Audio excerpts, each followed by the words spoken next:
Welcome to Pindar Poetry. We hope you learned something new. You begin by installing Drive for desktop so Finder can talk to Google Drive. First, make sure your Mac meets the OS requirement and you're signed into the correct Google account. This keeps files organized later. Once done, open the installer and follow the prompts to grant Finder access and add the app to accessibility when asked. You do this because Mac OS needs permissions to sync and show files in Finder, and granting them prevents sync interruptions.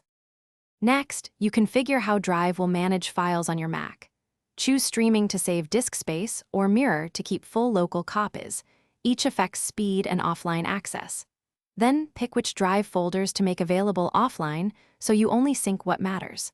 Make sure to set bandwidth limits if your network is slow and enable proxy settings when on corporate networks. These choices determine performance and storage use, so pick the balance that fits your workflow. Finally, open Finder and navigate to Google Drive to start using files like local documents. You can stream files on demand or mark them available offline with a right-click. Use the Drive icon in the menu bar to pause or view sync status. If syncing stalls, first restart Drive for desktop, then confirm Finder permissions in System Preferences.